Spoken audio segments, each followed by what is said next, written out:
Kabanata 3661. Si Jiang Chen at ang iba pa ay puno ng pagkamangha at kalungkutan para sa tatlong dambuhalang ekspertong ito, dahil napakalakas nila na hindi sila makahinga. Mayroon lamang silang isang hawakan ng kapangyarihan ng kaluluwa, ngunit maaari silang tumagal ng daan-daang milyong taon, at ang kapangyarihan ay nakakatakot pa rin. Pulong ni Jiang Chen, ito ay bakas lamang ng kapangyarihan ng kaluluwa na magpapahintulot sa kanila sa ilalim ng Nine Heavens na madama ang pang-aapi sa buhay, sapat na upang mahulaan na ang tatlong eksperto, ang mga taon, ay nakakatakot at makapangyarihan.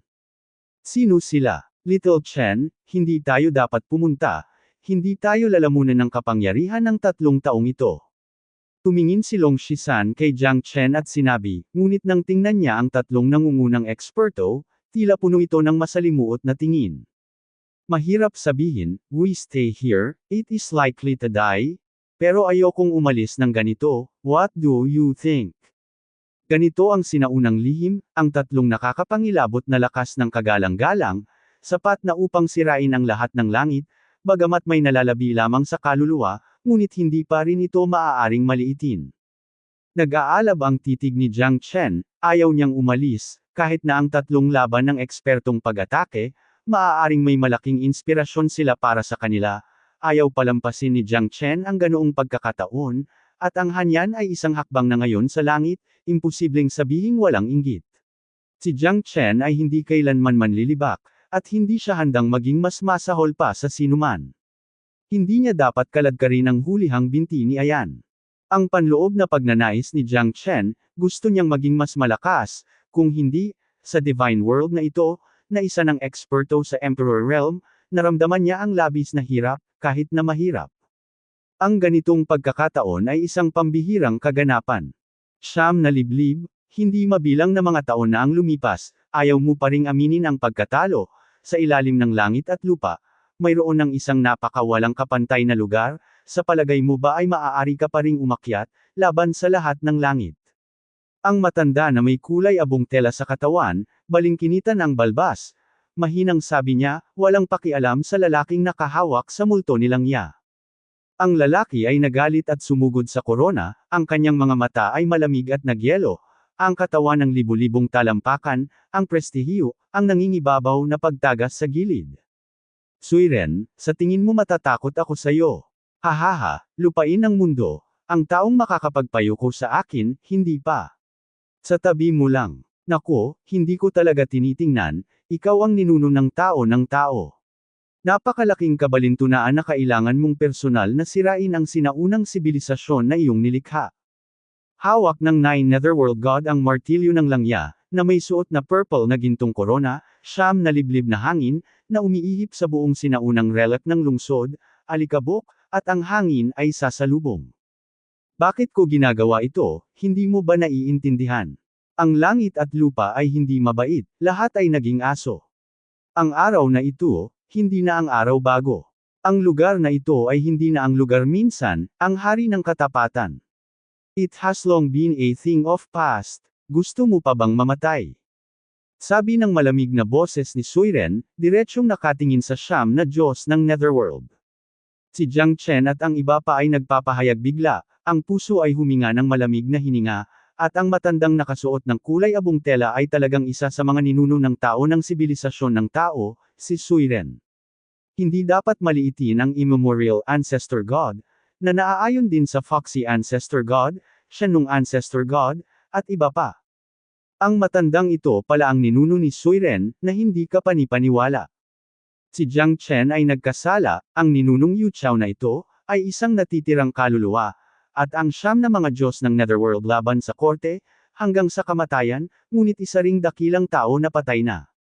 Gayunpaman, madaling makita ni Jiang Chen na ang siyam na Diyos ng Netherworld na ito ay marahil ang ama ni Hanyan. Ibig sabihin, ang siyam na Diyos ng Netherworld na ito ay lubhang makasalanan at sila ang mga Panginoon ng Undead, at sila ay inaatake ng mga ninuno ni Suiren. Nauwi ito sa ganoong eksena. Hahaha, alam ko kung ano ang nangyayari mula sa dulo, alam ko kung ano ang dapat kong gawin.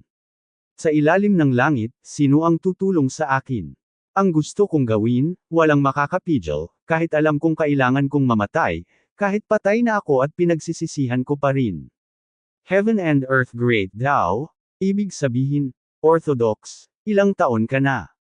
Umasa ka lang, gusto mo bang lumaban sa langit? Hindi ko alam kung paano mabuhay. Nakatitig ang Nine Netherworld kay Suiren, tila puno ng katawa-tawa na lasa. Siyam na tahimik, hindi ka dapat maging masyadong mayabang, sa pagitan ng langit at lupa, hindi ka maaaring kumuha ng mga utos na magbigay ng mga utos, mga baliw, undead, ay nakatakdang ganap na masira sa iyong mga kamay, daan-daang milyong taon ang lumipas. Ikaw pa rin ang hindi marunong mabuhay at mamatay. Nakakainis talaga. Ang nasa katanghaliang gulang na lalaki na may blonde na buhok, si Weiwei ay nakatayo, at ang taong ito ay nagpaparamdam din kay Jiang Chen na napakapamilyar, ngunit hindi niya maalala kung saan niya ito nakita. Kilala mo ba talaga siya? Gailing, dahil lang sayo, gusto kitang awayin. Hindi alam ni Suiren kung paano mabuhay at mamatay. Ikaw, isang kasuklam-suklam na tao, gusto mong maging kaaway ko. I don't die, I am in charge of life and death samsara, walang makakapayag na yumuko ako sa court. Matanda ka na ba? Ang Nine Netherworld God ay diretsyong tumingin sa blonde, at dismissively na sinabi na sa harap ng mga super expert ng immemorial period, siya rin ay walang malasakit, na may isang kaaway at dalawa, walang galang.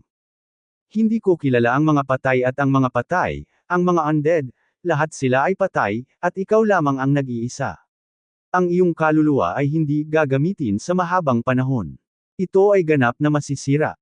Pag nakikita ko matatawa ka pa, labas. Nakatayo sa dibdib ang Gailing Ring, at ang momentum ay parang bahaghari. Kung ikukumpara sa sinaunang ninuno na si Suiren, hindi ito masyadong marami. Hindi ako mamamatay, hinding-hindi ako mawawala. Tumingin ang Nine Netherworld God at tumingin kay Han Yan. Sa sandaling iyon, nanginginig si Han Yan, nakipag-ugnay sa kataas-taasang Diyos ng Netherworld, tumitig, natigilan ang ekspresyon. Ama, Ama, pulong ni Han Yan, ngunit ang siyam na Diyos ng Netherworld ay natigilan, tumatawa, nakatingin sa titig ni Han Yan, puno ng pag-asa. Hanggat hindi ako mamamatay, may pahinga pa ako ng maayos, saka talaga kitang ipaglalaban hanggang dulo. Ang nag-iisang tagapagmana ng undead, hindi na kailangang mabuhay. Posibleng pumatay ng libu-libong undead slots para sa akin. Para sa akin, ginawa ko ang aking makakaya, at ako ay namatay. Para sa kapakanan ng mundo, mayroon akong Suiren na nagkatawang tao na demon. At paano ito? Tumingin din si Suiren kay Han Yan, nagulat si Han Yan, at hindi na mamalaya na umatras, dahil masyadong nakakatakot ang tatlong top-aged na eksperto sa harapan niya. Si Jiang Chen ay may bahagyang hitsura. Hanggang ngayon, hindi niya alam kung sino ang matuwid na partido. Si Suiren ba? Siyam pa rin ang Netherworld Gods. Napakasakit ng ulo niya. Si Suiren ay ninuno ng Diyos, ang ninuno ng sangkatauhan. Iyon din ang mukha ni Howling, siyam na Netherworld Gods, undead, at sa huli ay demon race lang. Para sirain ang aking mana, hindi ka sapat na kwalipikado. Ngayon, gagamitin ko itong huling kaluwalhatian para hayaan kayong dalawa na sundan si Samsara magpakailanman. Ang Netherworld God na nakakatakot sa tunog, ay nagsimulang patuloy na kumalat sa buong relic ng lungsod, isang puwersa lamang ng kaluluwa, ngunit hinihimok ang katawan, na may hawak na mabigat na martilyo, isang labanan. Ang mayabang at mapagmataas na tao, ang undead na mortal ay patay sa iyong mga kamay, at ito ay patay, dahil hindi mo alam kung gaano kakatanga. Ikaw ang kalaban ng mundo. Kaya lang hindi ka marunong mabuhay at mamatay, at ang Diablo ay ang demonyo lamang. Napabuntong hininga si Suiren at sinulyapan si Gailing. Alam niya na wala silang pagpipilian, at maaari lamang siyang sumama sa siyam na Diyos ng Netherworld. Then there was a hint of the power of the rest. Magagawa nila ito, wala nang iba pa. Mamatay man ako, papatayin ko ang lahat ng taong hindi patay, walang makakatakas sa palad ko. Nanlamig ang mukha ni Suiren, at ang tatlong paa ay nakataas. Nadobol ang kapangyarihan ni Suiren at Gaireng, halos nabaligtad ang buong undead, maging ang siyam na mga Diyos ng Netherworld, napakalayo nito. Sa oras na ito, naglalabas din sila ng huling kislap ng init, ngunit upang durugan din ang mga undead. Huwag mag-iwan ng kaunting pagsisisi. For the sake of hundreds of millions of people, for the sake of the world, I am a god of death. Ha ha ha. 9. Quiet. Today, since perseguido ka, then we will do the same, of course, and your tanging tagapagmana, undead, pagkatapos ng lahat, ito ay magiging kasaysayan lamang. Si Geling ay puno ng kumpiyansa, ito na ang kanilang huling natitira na init, ganap na walang pagkawala. Ang mundo ay walang hanggan. Ang bilyon-bilyong nilalang. Kailangan mo bang pamunuan ang mundo? Totoo ba ang pagiging patas? Totoo bang bawat panahon, bawat samsara, dapat may bagong simula? Tahimik ang mga taon, ngunit naniniwala ako na sa huli ay hindi ako mananalo. Daan-daang taon na ang lumipas, isa na namang panahon ang lumipas, at sino sa inyo ang nabubuhay pa sa mundo? Ilang tao ang maipagmamalaki sa buhay na ito? Suiren, Yu Chao, Foxy, Shen Nung, o Nuo Stone, o ang iyong tatlong outer world, hindi ang Spirit Brightstone Monkey sa 5 elemento. Kaya dapat kang mamatay, isang panahon, isang bagong simula, kamatayan, ang iyong tanging wakas. Tinuro ng 9 Netherworld gods sina Gering at Suiren, sabi ni Shen Sheng, sa pagitan ng tatlo, ang tatlo ay magkakaugnay. Isang itim, isang kulay abo, isang kulay ube, tatlong banal na liwanag na magkakaugnay, ang sinaunang panginginig ng boses ng lungsod, ang langit at lupa ay nanginginig, ang mukha ni Jiang Chen at ng iba pa, ay lubhang marangal, nalalabo. Hindi man lang makita ni Jiang Chen kung paano lumaban ang tatlong taong ito ng magkasama. Ito ay isang uri ng pakikibaka sa pagitan ng kaluluwa at ng katawang laman.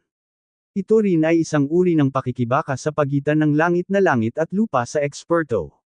Sa sandaling iyon, ang langit sa tuktok, ang mga bituin ay natigilan at ang mga bituin ay gumagalaw. Spirit Brightstone Monkey. Ito ba si Gailing ang ama ni Long Shisan? Huminga ng malalim si Jiang Chen, bagamat ayaw niyang paniwalaan ito, ngunit unti-unting naging komplikado ang mga mata ni Long Shisan, at unti-unting naalala ni Jiang Chen ang mga idolo na nakita nila sa God Tomb. Simula noon. Siya ba talaga? Ang mga mata ni Long Shisan ay komplikado at hindi mapalagay. Hindi siya makapaniwala, ngunit ang kanyang panloob na pananabik ay hindi masasabi. Spirit Brightstone Monkey, sa ilalim ng langit, ilang Spirit Brightstone Monkey ang mayroon. Ang lahat ng ito ay naging dahilan upang maniwala si Long Shisan, dahil nang makita ko si Gering, ang hindi mapag-aalinlangan ng intimacy ay hindi ipinahayag ni Long Shisan hanggang sa sinabi ng siyam na Diyos ng Netherworld na si Gailing ay Spirit Brightstone Monkey. Si Long Shisan ay naging mapatla at hindi mapalagay. Kung siya talaga, kung gayon ang kanyang ama at ang ama ni Hanyan, buhay at kamatayan, at ano ang kanilang binibilang. Ang mga damdaming pangkapatid ay lahat ay nahuhulog sa sandaling ito. Ito ay isang digmaang buhay at kamatayan, hindi isang dula, hindi isang biro. Si Jiang Chen ay labis ding nag-aalala. Kung si Gailing talaga ang ama ni Long Shisan, paano ito haharapin ni na Long Shisan at Hanyan? Ang dalawang lalaki, sila ba ay si Laozi ay isang buhay at kamatayang kaaway? Ngumiti si Big Yellow at mahinahong sinabi, ngunit tiningnan siya ni Jiang Chen. Ano ang kinatatakutan mo? Ano ang nangyari, at ang tatlong bahaghari ay magkakaugnay, at sa wakas ang siyam na mga Diyos ng Netherworld ay pinaalis sa labanan. Suiren man o Heling, lahat sila ay may layuning patayin ang siyam na Diyos ng Netherworld. Ang tanging pag-asa para sa kanila na mabuhay ay ang hayaan ng undead na henyo na ganap na mawala sa pagitan ng langit at lupa. Siyam na tahimik, ang iyong buhay ay magtatapos sa sandaling ito, ang Diablo, pagkatapos ng lahat, ay hindi maaaring maging isang anghel. Tinatakpan ng mga palad ni Suiren ang langit at diretsyong humahampas patungo sa Netherworld. Tinatakpan ng mga palad ang langit at ang araw ay walang kapantay. Siyam na Netherworld ay umatras at nanumpa sa kamatayan. Nakikipagpunyagi si Suiren sa siyam na Diyos ng Netherworld kahit pa siya ang magpatakbo ng kanyang buhay. Sa huli, dalawang malaking epekto ng liwanag at anino ang magkasama, siyam na Netherworld God at Suiren na lakas, kung walang espiritong pagkilos, pagkatapos ay siyam na Netherworld God, walang krisis, maliban kung si Suiren ay kasama niya. Gailing, hindi yetok action, kailan pa? Sumigaw si Suiren at sumugod si Heling sa Netherworld, ngunit sa sandaling iyon, ang mukha ni Han Yan ay naging sobrang pangit. Alam niyang nakatagpo na ng pinakamapanganib na sandali ang kanyang ama. Bagaman, siya ay isang mamamatay tao na Verdugo, bagaman ang dugo sa kanyang katawan ay maaaring mahirap makilala, bagaman siya ay isang malaking demonyo, ngunit siya pa rin ang kanyang ama. Ang 13 sagradong mga anino ay sumabay sa kanilang sariling panig, mula sa likas na ugali upang bantayan ang kanilang sariling mga amo, ngunit ang makapangyarihang alamat, ngunit sa isang iglap, ay dinurog ng kapangyarihan ni Suiren at naging fly ash. Galit na galit ang Nine Netherworld, ngunit hindi ito nakakatulong. Sa pagdaragdag ni Heling, naramdaman niya na ang kanyang katawan ay patuloy na nasusunog, at ang huling kapangyarihan ng kaluluwa ay halos nasusunog. Si Jiang Chen at Long Shisan at ang iba pa ay mas nakakagulat, dahil ang 13 kalsada na nagpapahirap sa kanila ay agad na natutunaw, at hindi ito ang kapangyarihang makakalaban nila. Si Han Yan ay natigilan at tiniis ang pinakamasakit na pagpapahirap. Kahit marami pa siyang pumatay, tatay ko pa rin siya. Sumigaw si Han Yan, ngunit sa mata ni na Soiren at Heling, ang kanyang ama ay isang super devil na sumire sa daan-daang milyong nilalang. Ano ang dapat niyang gawin? Matuwid bang sirain ang Pro, o ipaglaban ang kamatayan?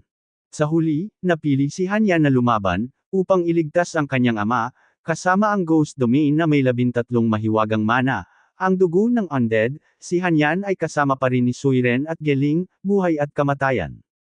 Sensibility, sa huli ay natalo ang rationality. Gayunpaman, sa sandaling ito, ang siyam na mga Diyos ng Netherworld ay naging mahirap, sina Suiren at Giring, ang kaluluwa ay napakamahal, sila ay ganap na nabawi ang kapangyarihan ng kaluluwa ng isa't isa, ito ay kinakailangan upang mapagod hanggang sa huling sandali.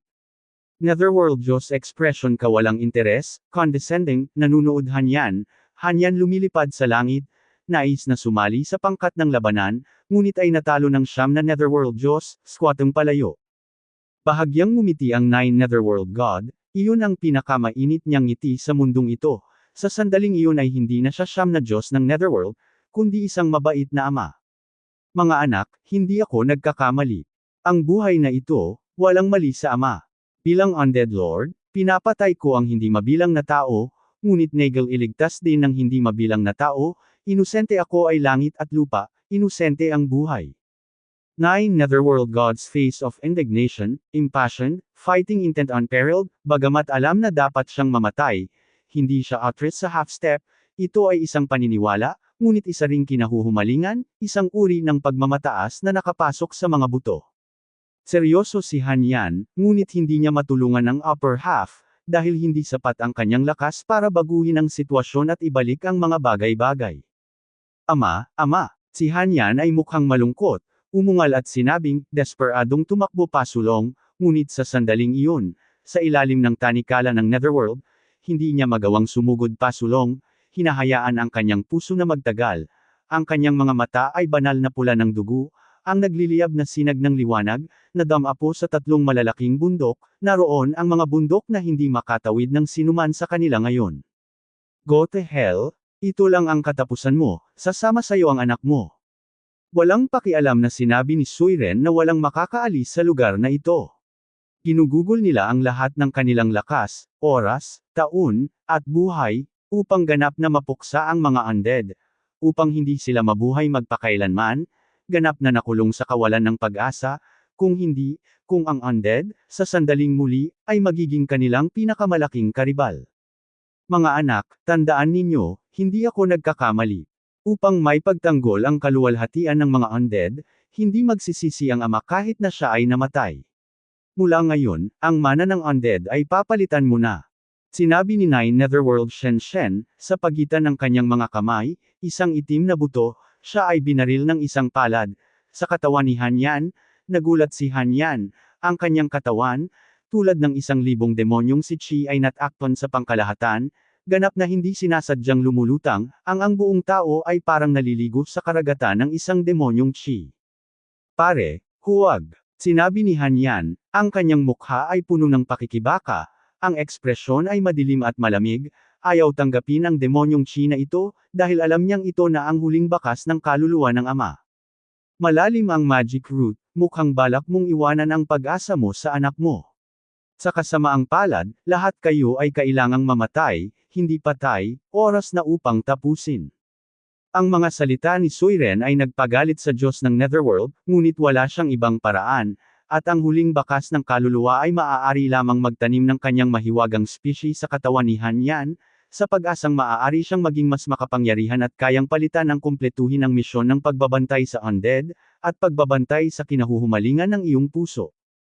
Ang katawan ni Hanyan, isang itim na buto na nababalot ng demonyong chi, nakatanim sa kanyang dantian, patuloy na nakaugat, patuloy na dumarami, patuloy na nagbabago sa kapaligiran ng katawan, malalim na ugat ng mahika, iyon ang mana ng undead, ito ang pinakamakapangyarihan.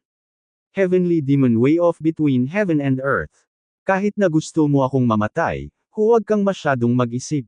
Siyam na Netherworld God ay walang pakialam, ang kanyang mga mata ay napakalamig. Siyam na Netherworld na Diyos na may isang kaaway dalawa, ganap na walang takot kina Soiren at Gailing, tatlong digmaang tao, niyanig ang buong sinaunang lungsod ng Nether River.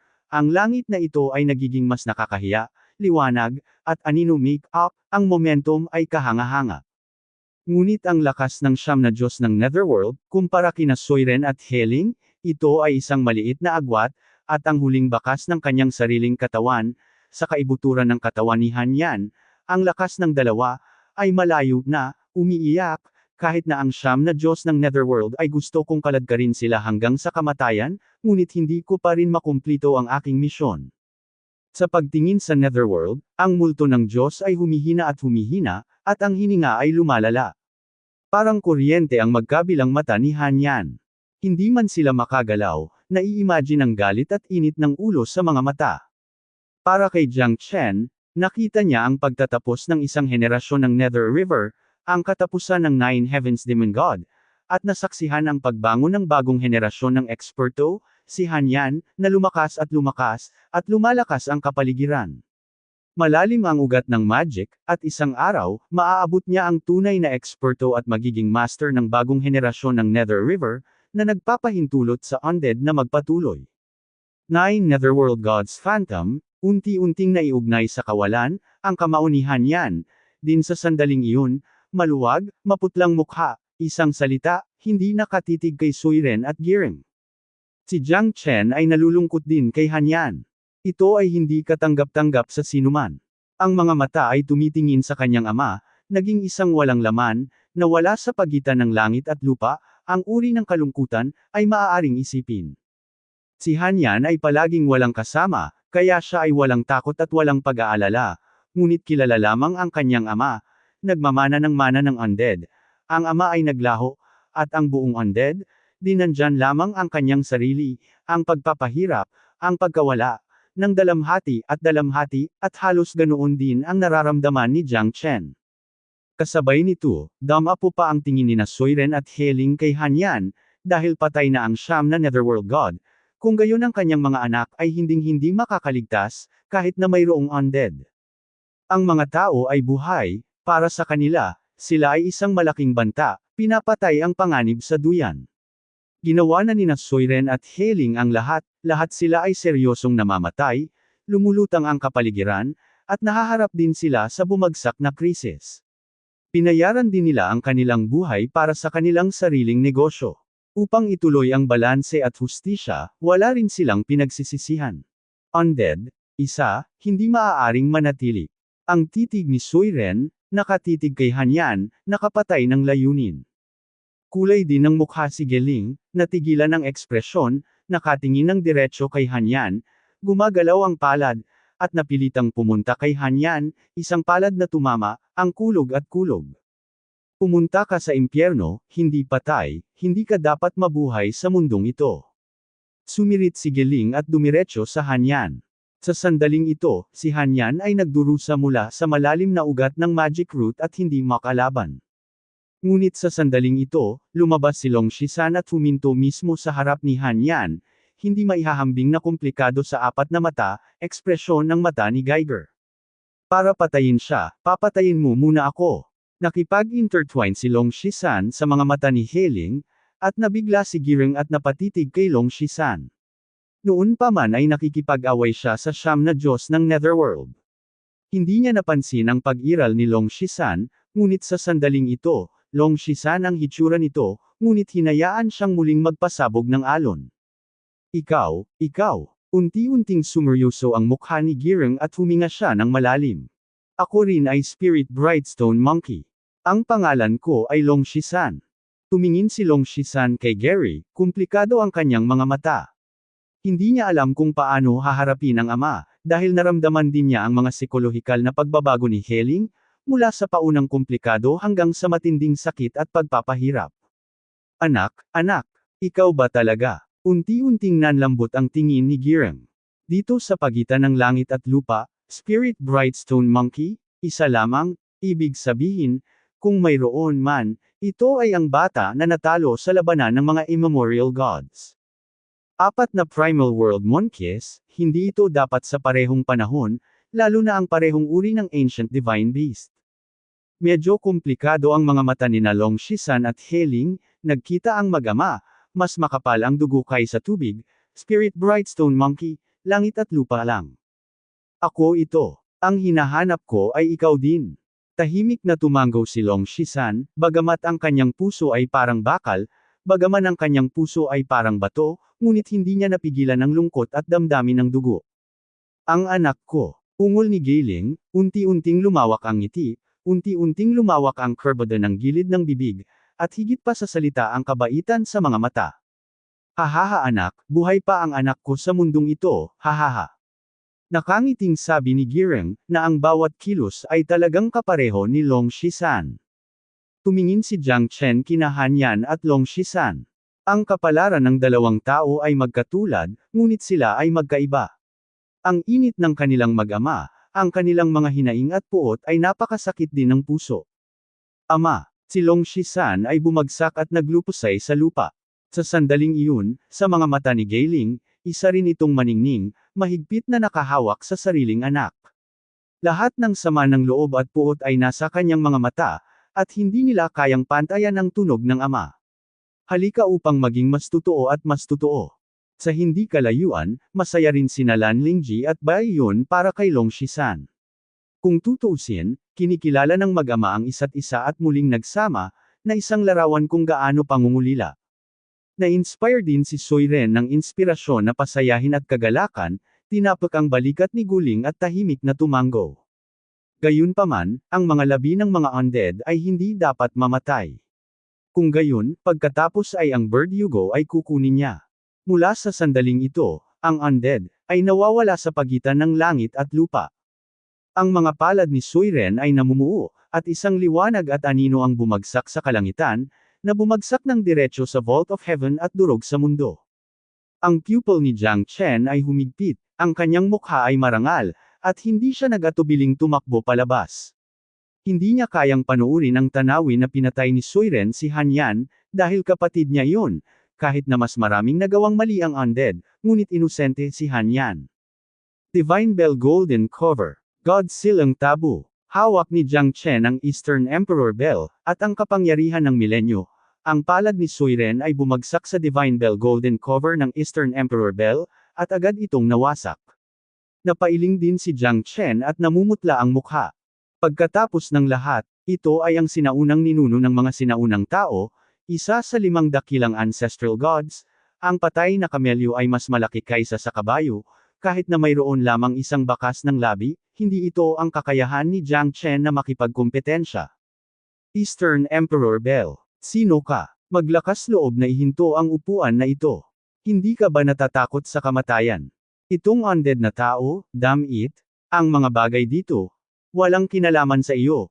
Basahin mo sa mga anak mo sa Gailing Friends, mabibigyan kita ng paraan para mabuhay, Terna.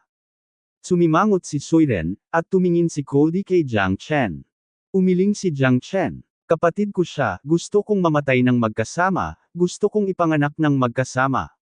Si Hanyan at ang undead, walang kwenta.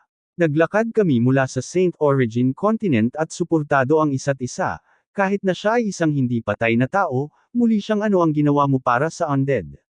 Yung tinatawag na Battle of the Gods in the Immemorial Period, hindi niya lang alam, mali rin ba ito? Bilang isa sa mga sinaunang ninuno ng mga sinaunang tao, isa sa 5 dakilang ancestral gods, ikaw ba ay walang malasakit? Papatayin mo ba ang mga tao? Nag-aalab ang titig ni Jiang Chen, laban kay Suiren, ang ekspresyon ay malungkot, hindi naman. Si Suiren ay tahimik ding nakatingin kay Jiang Chen. Ang kanyang tapang at pagpaparaya ay talagang higit sa ordinaryong tao. Takot ka ba talagang mamatay? Takot, syempre natatakot ako, pero kung natatakot ako, tingnan ng mga mata ko ang kapatid kong namatay sa harapan ko, hindi ko kaya kay Jiang Chen. Bilang isa sa 5 great ancestral gods ng tao, ganito ka ba talaga? Walang habas na pagpatay sa mga inosenteng tao. Para ka lang ba talaga sa mundo? Kung alam mo na ikaw ay walang pinipili, ikaw ba ay magbibigay galang? Ang alam ko lang ay konsensya na ang pagiging lalaki. Tanungin mo ang iyong sarili, pinapatay mo ang napakaraming tao, at sa wakas ang huling bloodline ng mga undead. Kahit na ang mga hindi kaugnay na tao, ay hindi nais na bitawan, maaari mo ba talagang pagtawanan ang mga tao? Ang galing mo talaga, pero sa paningin ko ikaw lang pero mamamatay tao lang. Ano ang pagkakaiba ng mga demonyong iyon? Si Jiang Chen ay pinipilit ng gusto, walang takot, dahil mayroon na siyang mortal na puso, hindi niya kailanman makikita ang mga tanawin sa hanyan sa kanyang harapan.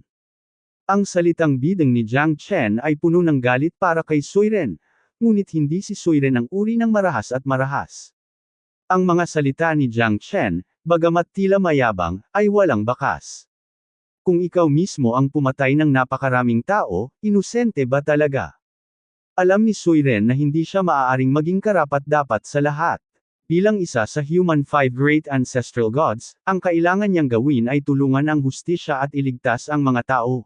Ngunit ngayon ay tila marami pa ring mga paraan upang pumunta. Kahit na sa pagkakataong ito, siya ay pagod na at hindi nagbabago ang langit at lupa, ngunit ang kanyang likuran ay walang tigil na pagsisikap na ipaglaban ang mundo. Alam ni Suiren na nauubos na ang kanyang oras, bagamat ang siyam na Diyos ng Netherworld ay hinarang ng 2 upang patayin ang huling pag-asa ng kaligtasan, ngunit ang kanilang mga taon ay natapos din, ito ang kanilang misyon, lalo pa ang pagtugis ng dedikasyon habang buhay. Ang puso ni Suiren ay palaging nasa mundo, kahit na siya ay maaaring nawala ang undead, ngunit ang pinakakaaway, ang kanyang sariling pagpatay, ngunit ang guro ng hustisya, Suiren sinasadya inosente, hindi nag-iiwan ng muling pagkabuhay sa undead. Sana, kailangan din niyang gawin. Sa sandaling ito, ang mga salita ni Jiang Chen ay nagbigay sa kanya ng matinding pagkabigla, ngunit para sa karamihan ng mga tao, upang ang immortal na genre ay ganap na maging alikabok sa kasaysayan, kailangan niyang ubusin ang huling tagapagmana ng immortal. Pagkatapos ng wakas, ang pag-asa ng undead na henyo ay mawawasak magpakailanman, ngunit hanggat isang tao ang natitira, posible para sa undead na henyo na bumalik. Para sa kapakinabangan ng karamihan ng mga tao, maaari lamang piliin ni Suiren na pawiin siya. Sa sandaling ito, hindi na maibabalik ang kanyang layunin sa pagpatay. Umalis ka sa daan ko. Suiren sa pagitan ng mga armrests, gustong itulak si Jiang Chen, hindi pa rin niya pinatay ang mga iniisip ni Jiang Chen, kung tutuusin, hindi naman sila undead na tao, si Suiren ay napakainit sa mga undead, ngunit para tretuhin ang ordinaryong tao, wala na ba talagang magagawa? Bilang isa sa 5 dakilang ancestral gods, kahit si Jiang Chen ay kinailangan itong kunin. Gayunpaman, ang Suiren ay para sa kapakanan ng mundo, at para sa kapakanan ng kapatiran. Demon Suppressing Steel, isuko mo ako. Muling pinasigla ni Jiang Chen ang Demon Suppressing Steel, Myriad Things Source Chi Cauldron, Cold River and Mountain, at Eastern Emperor Bell, at ang Divine Tool, na pumapaitaas. Kinuha ni Jiang Chen ang bundok, at sa ilalim ng Anti-Ding, maging si Suiren, ito rin ay isang dampi ng tandang. Ang 4 na kayamanan ng banal na sandata na ito, kilala siya, at napakalinaw. Ang mga kakilakilabot na bagay tungkol sa mga bagay na ito, ang mga may-ari ng mga kayamanan ng banal na sandata na ito, at maging ang ilan sa mga ito ay higit na nauugnay kay Suiren. Ikaw pala ang kahalili ni Shen nung cauldron. Sumeryoso na naman ang mukha ni Suiren. Sa pagkakataong ito, wala pa ring aksidente si Jiang Chen. Napailing siya kay Suiren, nanginginig ang mga kamay, nanginginig ang katawan, at tumutulo ang dugo. Hindi pa rin nahulog si Jiang Chen.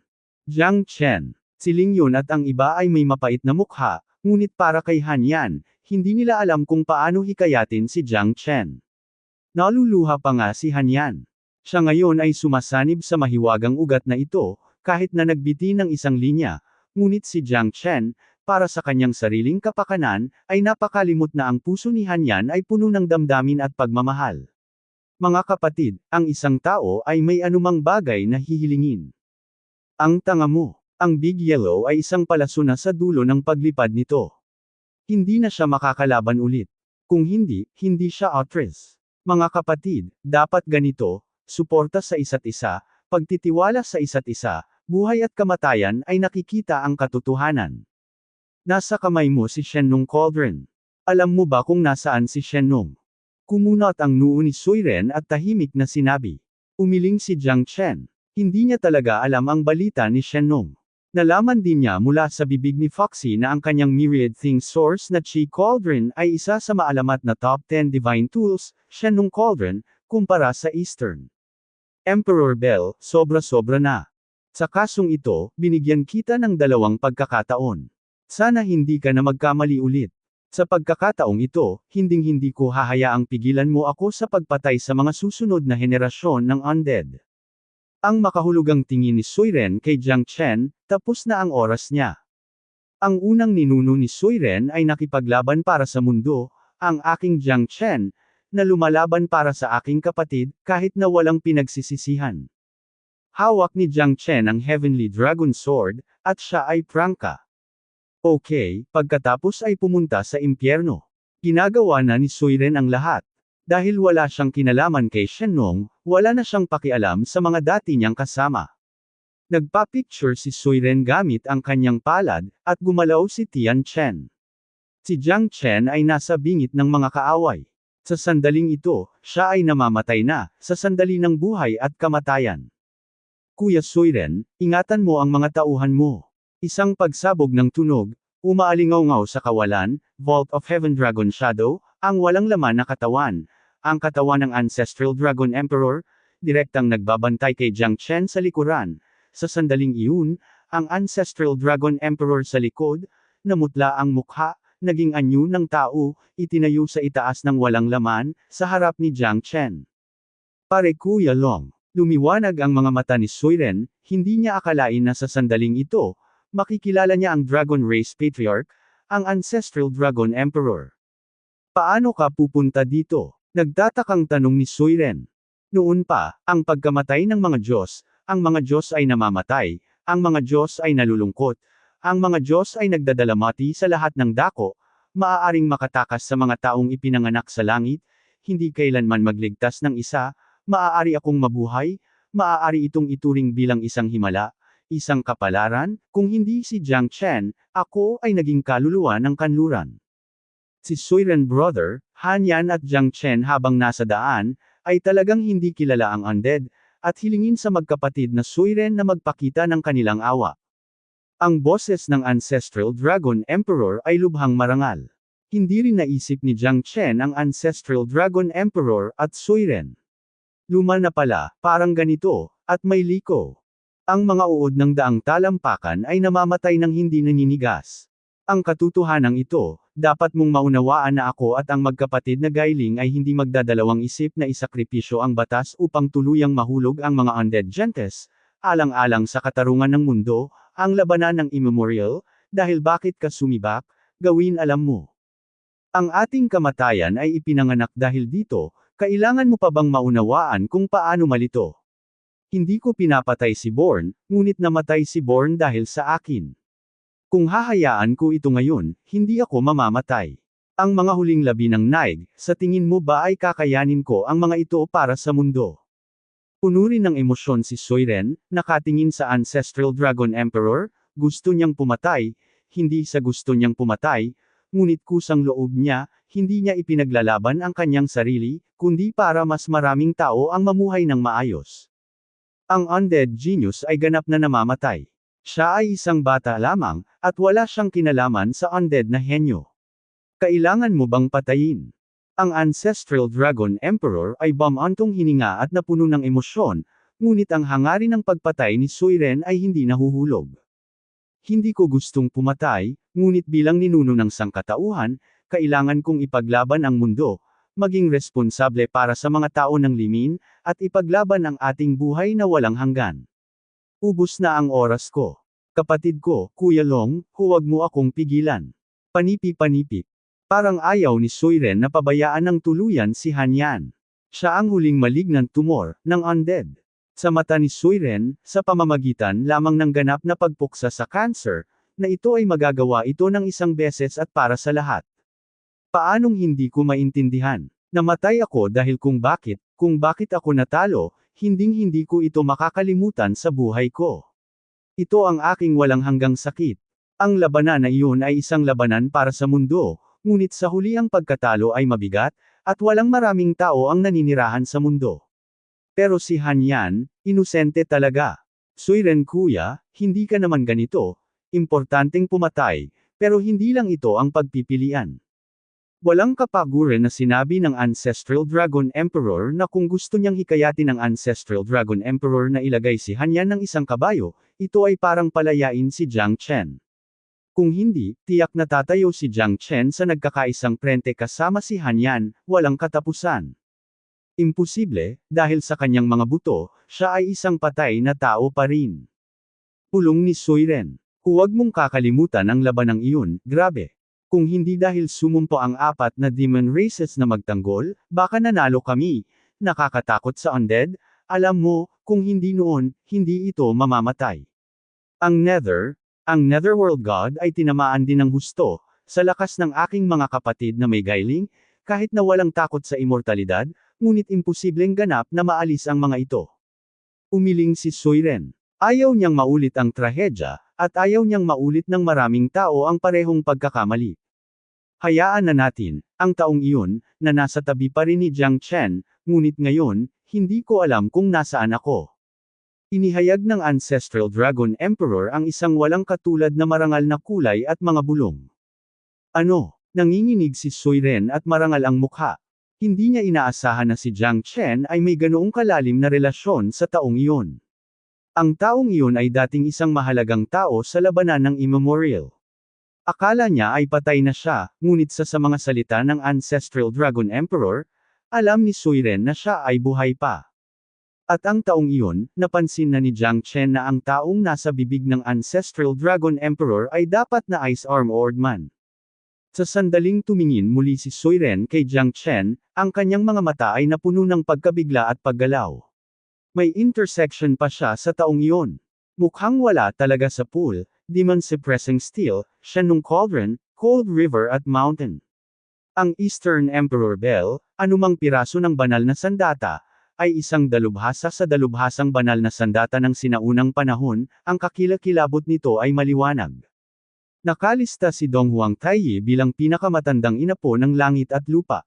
Si Shenung ay isa sa 5 great ancestral gods, at Destruction God ang may-ari ng Demon Suppressing Steel. Isa rin itong henerasyon ng langit at lupa. Napakaraming mga kayamanan ng banal na sandata sa mga kamay ng mga lalaki, sapat na upang mahulaan na ang kanyang mga tagumpay sa hinaharap ay ganap na walang limitasyon. Bilang isa sa mga unang ninuno ng tao, si Suiren, ayaw niyang patayin si Jiang Chen, at paulit-ulit siyang nagpatuloy. Para sa karamihan, ang kanyang lakas at talento ay hindi dapat maliitin. Si Suiren ay mas mahusay kaysa sa sinuman. Upang maging malinaw, si Jiang Chen ay isang absolute grade na banal na sandata, at kung gaano ito kahalaga para sa hinaharap na digmaan sa langit at lupa. Gayunpaman, ang isa na pinaka-impressed kay Suiren ay ang tao pa rin. Kung talagang pinatay niya si Jiang Chen, hindi dapat tumayo ang taong iyon. Sa muling pagtingin kay Hanyan, napabuntong hininga na lamang si Suiren, at ang puso ay puno ng kawalan ng magawa. Parang imposibleng patayin si Hanyan. Sana maalala mo ang sinabi mo. May kapatid na si Kuya Long na nag-escort sa iyo. Wala na akong masabi. Para sa kapakanan ng mundo, dapat mong maunawaan ang kakilakilabot ng undead. Sana ay maalala mo, ang iyong kapatid, ito ang undead, ito ang imprint ng kanyang buhay. Kung may ganoong araw, iginagalaw niya ang kanyang espada, mapapahamak ka ba? Tumingin si Suiren kay Jiang Chen, sabi ni Shen Sheng. Pagpupulong. Jiang Chen heavily dagger, Ito ang kanyang taos-pusong mga salita, at ang kanyang pangako kay Suiren. Tumingin si Jiang Chen kay Han Yan, tumingin din si Han Yan kay Jiang Chen. Ano ang kanyang puso? Si Jiang Chen ay malinaw, si Han Yan ay ang huling tagapagmana lamang ng mga undead, ngunit siya at ang undead, ngunit walang ganoong bagay bilang isang maliit na bahagi nito. Well, gusto ko, hahaha. Tumingin si Suiren kay Jiang Chen nang may malalim na tingin at tumango. Ito ay mukhang medyo kasiya siya. Tahimik na tumingin si Han Yan kay Suiren, ngunit sa sandaling iyon, alam niyang malayo na siya sa pagiging kalaban niya. Kahit na ganap niyang nakumpleto ang pagsasanib ng magic species at ganap na tinanggap ang mana, maaaring hindi niya mapatay si Suiren. Gayunpaman, sa mga mata ng booth ni Han Yan, puno ito ng puot. Ang kanyang ama, na namatay sa mga kamay ni na Suiren at Gailing, ay hindi na maibabalik. Amalong, ang oras ng langit at lupang malaking kapigatian ay wala na. Sa 100 taon, maaari kang tumayo muli, ngunit wala akong batudjian sa aking kapatid. Napabuntong hininga si Suiren at tumingin sa Ancestral Dragon Emperor, kung saan ang lungkot at kalungkutan ay labis. Lahat na ba kayo? Kahit na ang Ancestral Dragon Emperor ay medyo nag-aatubili na sabihin ang pangungusap na iyon. Ngunit ang mga katotohanan ay nagsasalita ng mas malakas kaysa sa mga salita, milyon-milyong taon na ang nakalilipas, bilyon-bilyong taon na ang nakalilipas, immemorial expert, nahulog, nakaligtas, ngunit nagtatagal din walang sinuman, kahit na ang ninuno ng tao at ang Spirit Brightstone Monkey na wala sa 5 elemento ng 3 kaharian, ay hindi makakatakas sa mga hawak ng mundo. Yes, we only have this last horror. Umabot na ito sa pinaka-kritikal na sandali. Sa kasamaang palad, hindi ako makapaghintay para dito. Daan-daang milyong taon na ang nakalipas. Malapit na ang isa pang panahon. Ang mga buhay na tao ay naroon lahat. Ang mga pagsisikap, mga patay na tao, ay hindi payag na maging isang alipin sa mundo, magagawa natin ito, wala nang higit pa. Mahinang sabi ni Suiren. Sa sandaling ito, nang tumingin siya kay Heling, naging ilusyon ang kanyang katawan. Nagkatinginan ang dalawa at ngumiti. Mga anak, nauubos na ang oras ko. Tumingin si Heling kay Long Shisan at mahinang sinabi. Hindi, imposible ito. Nang inig si Long Shisan. Halatang hindi niya matanggap ang katotohanan na ngayon lang siya nakasama ng kanyang ama, ngunit hindi kasiya siya ang resulta, dahil hindi niya akalain na magiging ganito kasama ang mga pangyayari. Ang kanyang ama ay isang sinaunang panahon na nagligtas sa mga dakilang tao sa mundo, ngunit hindi inaasahan ang mundong ito, ngunit ito ay naging malungkot, kahit na ang kaluluwa ay hindi maaaring palaging umiiral sa pagitan ng langit at lupa. Huwag kang matuwa. Bata, makinig ka sa akin, walang katulad na divine stick. Nasa iyong mga kamay na, maaari ko itong ipaubaya sa iyo, tanging ang set na ito ng Fighting Heavenly Astral, tandaan, ito ang Way of the Battle Saints Ultimate Killing Strike, hindi natin maiintindihan ang langit at lupang Great Dao, bilang 4 Primal World Monkeys, tumatalon mula sa 3 Outer World, hindi sa 5 Elements, sikat na tayong lumalaban, kaya hindi natin maintindihan ang langit at Earth Great Dao, gayunpaman, nagagawa nating baguhin ang mga taktika sa sukdulan.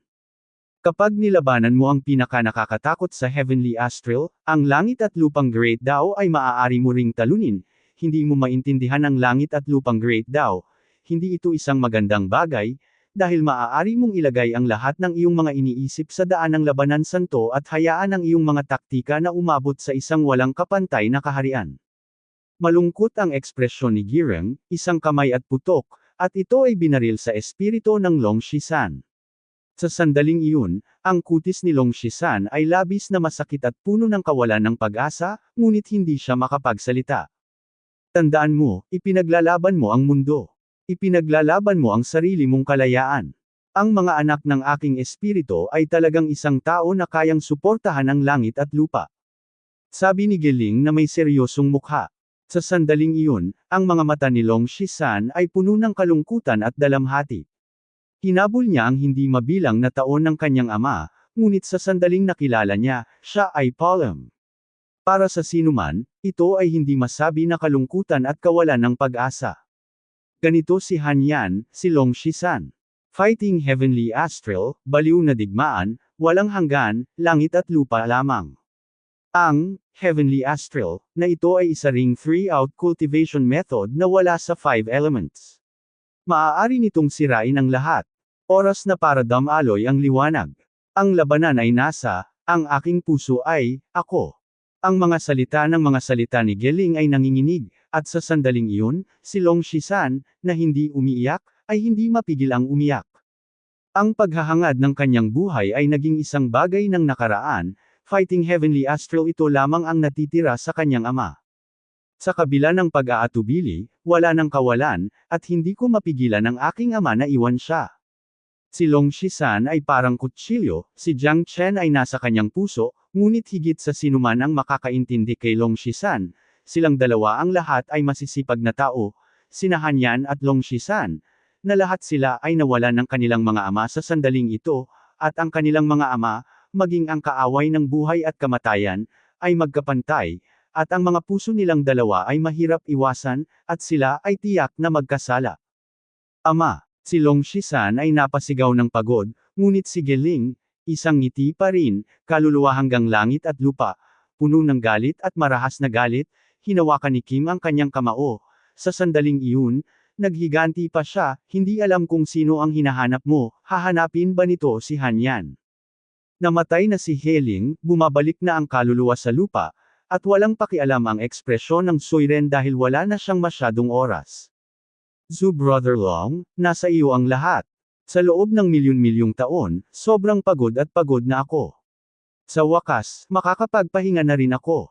Sumimsam si Suiren ng maruming hangin at tumingin sa kamay ni Jiang Chen, biglang lumingon, isang kulay asul na butil ang lumitaw sa kanyang kamay, nakakatakot na cyan halo, na lumaganap sa kalangitan. Si Jiang Chen ay nakaramdam ng panghihina, ang ekspresyon ay malungkot, nakatitig sa blue bead sa kamay ni Suiren, ito dapat ang spirit pearl ng Four Great Family at Nathan Ayana. Ito ba ang butil? Pulong ng Ancestral Dragon Emperor, ang kanyang mga mata ay marangal. Ito ang Vault of Heaven.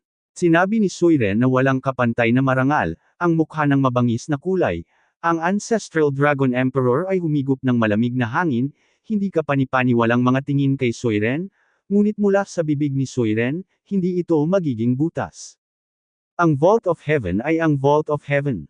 Pulong ng Ancestral Dragon Emperor, ang kanyang puso ay awkward, ang kanyang mga mata ay mas komplikado. Itong Vault of Heaven ay naiwang ligtas para sa iyo. Kapag nagkaroon ka ng isang araw, makikita mo ang taong iyon at ibibigay sa akin. Para sa kapakanan ng mundo, bilyon-bilyong nilalang, ibigay lamang sa kanya ang Vault of Heaven na ito. Doon lamang natin mababago ang pattern ng mundo. Nagpasalamat ulit si Suiren sa kanya, Xiaoyu. Tumingin si Suiren kay Jiang Chen, bumantong hininga si Jiang Chen, wala siyang galit kay Suiren, at si Suiren ay para sa kapakanan ng mundo. Bagamat dalawang tao ang naglaro laban sa isa't isa, siya ay mas nakatadhana, ngunit sinabi ni Jiang Chen kay Suiren. Walang sama ng loob, kaya niyang bitawan si Han Yan, nagpapasalamat pa rin si Jiang Chen. Ang taong iyon ay dapat na Ice-Armored man. Tumingin si Jiang Chen kay Ancestral Dragon Emperor at bahagyang tumango ang Ancestral Dragon Emperor. Kinuha ni Jiang Chen ang Vault of Heaven at sinabi, "Well, kung may dynasty, makikilala ko siya. Salamat. Dapat umalis na ako. Sa mundong ito, nawalan na ako ng pwesto. Matagal na akong nabubuhay at mapapagod din ako. Kuya Long, Palm." Bahagyang ngumiti si Suiren, walang katumbas na kalmado, at walang katumbas na kaligayahan. Katulad ni Geling, alam na nilang hindi sila makakatakas, kaya pinigilan na nila ang tubig. Para sa kapakanan ng mundo, magagawa nila ito. Ang isang henerasyong walang katulad na eksperto, isa sa 5 dakilang Diyos ng ninuno ng dakilang tao, ay napakasama. Nakakalungkot, Sai. Tahimik na bumantong hininga ang Ancestral Dragon Emperor na kaya niyang mabuhay at mabuhay, lahat ay umaasa kay Jiang Chen, ngunit pagkatapos ng 100 taon, ang langit at lupang malaking kapigatian, hindi ko alam, kung anong uri ng eksena ito, para sa sinuman, ito ay isang malaking hamon. Hawak ang Vault of Heaven, nadama ni Jiang Chen ang panloob na pagkakasala. Ang nakapangangilabot na perlas ng espiritu ay parang bundok, na nagpapahirap sa kanya na huminga. Isang dakilang puwersa ng Dao, mula sa mga labi ng Vault of Heaven, ang ipinakilala sa katawan ni Jiang Chen, ang hindi masabi na langit at lupang Great Dao, na nagparamdam sa kanya ng labis na hirap, at si Jiang Chen ay nabigla at natuwa. Ang Dao Accumulation of Heaven Domination ay tila lumago sa sandaling ito at unti-unting naging matatag. Ang Vault of Heaven na ito ay tila may walang kapantay na langit at lupa na Great Dao, na nakinabang kay Jiang Chen. Saglit lang, hayaan mo siyang magkaroon ng ganoong kalaking damdamin, nakakaloka talaga kay Celestial. Magandang nakakatakot na Vault of Heaven. Alam ni Jiang Chen na ang bagay na ito ay hindi nangangahulugang simple, kung hindi ito magpapagulat sa Ancestral Dragon Emperor, na iniiwan si Suiren na mapahiya. Ang mabuting tagabantay ng Vault of Heaven na ito, ay hindi maibibigay sa sinuman. Ancestral Dragon Emperor at Jiang Chen na apat na mata ay nagtagpo, mariing sinabi. Natural na alam ni Jiang Chen ang kahalagahan ng Vault of Heaven na ito. Para sa kapakanan ng mundo, kailangan niyang iligtas ito. Kung muli niyang makilala ang Ice Armored Man, ibibigay niya ito sa kanya. Hahaha, ang Emperor ay nagbayad, at sa wakas ay hayaan mo akong maghintay sa sandaling ito, Vault of Heaven, walang makakalaban sa akin, bata, mabilis na isuko ang Vault of Heaven, maaari kitang ilagay sa isang landas. Nayan Luo, pumalik ulit si Aina Nafa. Sa sandaling iyon, si Jiang Chen ay napuno ng buntong hininga, ang taong ito, kahit na naglakas loob na bumalik. Ikaw ang taong ito ng kaluluwa ng isang namatay ay hindi pa nagkakalat. Malamig na boses na sabi ni Jiang Chen. Ang Vault of Heaven, sa wakas ay natagpuan na kita. Nayan Luo na Nafa ay mahirap itago ang kanyang panloob na pananabik, maging ang mga mata ay malabo, nakatitig sa Vault of Heaven sa mga kamay ni Jiang Chen. Jiang Chen, sa pagitan ng mga palad, itabi ang Vault of Heaven, ang Yan Luo the maseryoso rin ang ekspresyon ni Ainafa, na nakatitig kay Jiang Chen. Ang pag-ihaw, hindi pagkain at pag-inom ng mainam na alak, kahit na ito ang tagapagmana ng undead, ano ito? Sa mata ng aking Yan Luo Ainafa, ito ay walang iba kundi basura. Kahit na ang siyam na Diyos ng Netherworld ay maaaring hindi ako mastak. Hindi banggitin ang mga lalaki na hindi kayang ibahin ang mabuti sa masama. Nayan Luo, sigaw ni Aina Nafa, tumitig bilang isang palaso, na nakaturo kay Jiang Chen. Tingnan natin kung madadaanan mo ako. Dahan-daang tumayo si Han Yan, malalim ang mga ugat, at ganap na nakumpleto ang pagsasanib. Sa sandaling ito, siya na ang tunay na half-emperor. Ang nakakatakot na cultivation base at ang powerhouse ang dahilan kung bakit si Jiang Chen ay hindi makapantay. Direkta sa isang kaharian, na maabot ang pananaw ng half-emperor, ang nakakatakot ni Han Yan, ay makikita. Sa pagkakataong ito, mas maganda pa ang kanyang ani kaysa walang makakapantay. Sa pagkakataong ito, siguro ito na ang huling beses na nag-away tayong magkatabi. Tumingin si Han Yan kay Long Shisan, ang kanyang mga mata ay komplikado at tahimik na sinabi. Ayos ito. Tumango si Long Shisan, malungkot ang ekspresyon, at tahimik. Nararamdaman ni Jiang Chen na ang dalawang tao ay nahiwalay, ang ama ay namatay sa labanan, at hindi nila alam kung sino ang hahanapin upang maghayganti. Ang lahat ng ito ay nagpapahirap sa kanila kaysa sa mga kapatid. Kung ito ay si Han Yan o si Long Shisan, ang kalungkutan ng kanilang dalawa ay nagpapadama kay Jiang Chen, ngunit bilang isang tagalabas, hindi niya alam kung paano hikayatin sina Han Yan at Long Shisan, kung mapapawi nila ito, para sa kanya. Napakahalaga din itong sabihin. Napakalinaw ni Jiang Chen na ang mga puso nilang dalawa ay tiyak na komplikado. Kahit na walang mga eskrimador, ang kapatid na ito ay natatakot na mapuno ng walang katapusang hiyawan. Para sa kanilang ama, ito ang pinakatrahedya. Maaaring sila ang pinakakawawa. Hindi ako galit sa isa't isa, ngunit hindi ko kayang tanggapin ang sagabal sa aking puso. Huwag kang magsalita ng walang kaparirikon, Jiang Chen, humihingi lang ako sa iyo ng isang pangungusap, magbayad, o hindi. Nayan Luo, sigaw ni Aina Nafa, at nanginag ang langit at lupa. Dalhin mo ang lalaking ito sa akin, Little Chen, tulad ng kilati ko. Walang pakialam na sinabi ni Han Yan na nararamdaman ni Jiang Chen ang marahas na galit ng katawan ni Han Yan, na maaaring sumiklab anumang oras. Ito ay ang puot at galit ng mga panloob na hinaing. Sumimangot si Jiang Chen, at talagang natatakot siya na si Han Yan ay mabulag ng puot. Huwag mong ibigay ang Vault of Heaven, kailangan mong mamatay lahat. Half-step Emperor Realm, hindi ko pa rin kalaban. Walang pakialam na sinabi ni Nathan ay nanafa, isang sulyap, hindi niya sinimulan si Han Yan, dahil ang demonyong Qi na lumabas kay Han Yan ay masyadong nakakatakot, at inaasahan niyang ang taong ito ay undead. Mga tao, hindi ko inaasahan na gaya ng inaasahan niya, itong si Han Yan, ang tunay na tagapagmana ng mga undead. Gaano ka kumpiyansa? Tumingin si Jiang Chen kay Han Yan, sinabi ni Shen Sheng na para kay Han Yan, ang labanan ay medyo malupit sa kanya, ang kanyang ama ay kamamatay lamang, ngunit kailangan niyang dumaan sa isang buhay at kamatayang labanan, kahit na siya ang huli, tagapagmana ng undead. Gayunpaman, hindi ko pa rin alam kung talunin ang Yanluo na iyon. Ayinafa, bilang isang alagad ng Budismo, ang lakas ni Yanluo Ayinafa ay walang pag-aalinlangan. 3 o 4%. Pulong ni Han Yan, wala siyang ganap na katiyakan, dahil ang lakas ng Yanluo Ayinafa na iyon ay nagparamdam sa kanya ng lubos na hirap.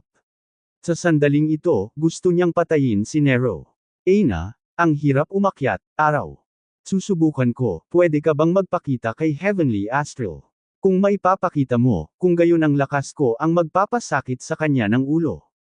Sinabi ni Long Shisan na wala sa dalawang tao ang pumunta upang makita ang isa't isa, ngunit alam ni Jiang Chen na ang labanang ito ay tungkol sa kanilang buhay at kamatayan, at ito ay tungkol sa huling pagtatapos ng immortal, kaya walang sinuman ang makaiwas sa sandaling ito. Dapat matulungan ko rin sila. Sinabi ni Ancestral Dragon Emperor kay Jiang Chen na kapag namatay sila, hindi kayang mabuhay ng mag-isa ang Ancestral Dragon Emperor, sa ilalim ng pugad, at may itlog.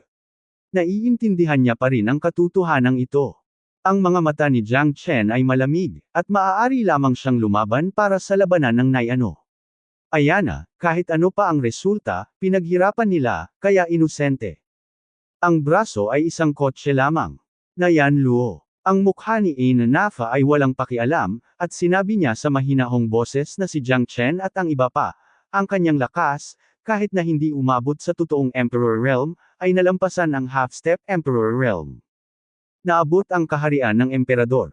Sa madaling salita, ang tunay na distansya mula sa eksperto sa Emperor Realm ay isang hakbang na lang, dahil ang Yanro Ayana ng taong iyon, ang lakas ay nalampasan na ang Emperor Realm, at ang lakas ngayon ay gustong bumalik sa Rurok, kailangan din nitong mahanap ang kanyang isip.